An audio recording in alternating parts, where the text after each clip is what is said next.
హిందువులు జరుపుకునే పండుగలలో దీపావళి పండుగకు విశేషమైన ప్రాముఖ్యత ఉంది.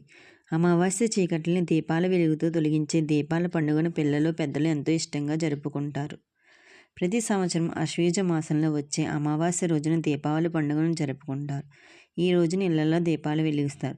లక్ష్మీదేవి, గణేశుడికి కూడా పూజ చేస్తారు. దీపావళి రోజున లక్ష్మీదేవిని పూజించడం వల్ల జీవితంలో ఆనందం, శాంతి లభిస్తుందని, సిరి సంపద లోటు ఉండదని, అదృష్టం పెరుగుతుందని మత విశ్వాసం. అంతేకాదు లక్ష్మీదేవి ఆశీస్సులు ఆ ఇంటి సభ్యులపై ఎల్లప్పుడూ ఉంటాయని విశ్వాసం. దీపావళి రోజు లక్ష్మీదేవి, గణపతిని పూజించడంతో పాటు లక్ష్మీదేవిని ప్రసన్నం చేసుకోవడానికి ప్రత్యేక ఆచారాలు కూడా నిర్వహిస్తారు. ఇవి చాలా ముఖ్యమైనవి. నమ్మకాల ప్రకారం ఈ రోజున తులసితో కూడిన ఆచారాలు చేయడం వల్ల ఆర్థిక ఇబ్బందులు తొలగిపోయి జీవితంలో శ్రేయస్సు వస్తుంది. దీపావళి రోజున తులసి మొక్కను ఏ విధంగా పూజించాలో ఇప్పుడు ఈ వీడియో ద్వారా మనం అందరం తెలుసుకుందాం. ఈ సంవత్సరం ఆశ్వయుజ మాసంలో అమావాస్య అక్టోబర్ 20న తెల్లవారుజామున 3:44 ప్రారంభమవుతుంది.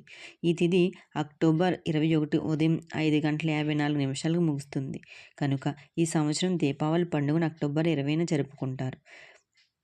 దీపావళి నాడు తులసిని ఏ విధంగా పూజించాలంటే, దీపావళి నాడు తులసి యొక్క దగ్గర దేశీ ఆవు నెయ్యిని దీపం వెలిగించాలి.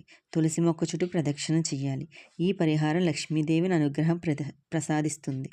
ఆర్థిక ఇబ్బందులను తగ్గించడంలో సహాయపడుతుంది. సురక్షితమైన జీవితాన్ని అందిస్తుంది. దీపావళి రోజున తులసి పూజ చాలా ముఖ్యమైనది. ఈ రోజు ఉదయం స్నానం చేసి తర్వాత తులసి మొక్కను పూజించాలి. తులసి మొక్కకు వైవాహిక జీవితంలో ఆనందం కోసం పసుపు, కుంకుమ, గాజులు, రవిక పెట్టి పూజ చేసి ఆవు పాలతో చేసిన ఆహారాన్ని నైవేద్యంగా సమర్పించాలి. ఈ వస్తువులను వివాహిత స్త్రీకి వాయనంగా అందించాలి. ఇలా చేయడం వల్ల వైవాహిక జీవితంలో ఆనందం కలుగుతుంది.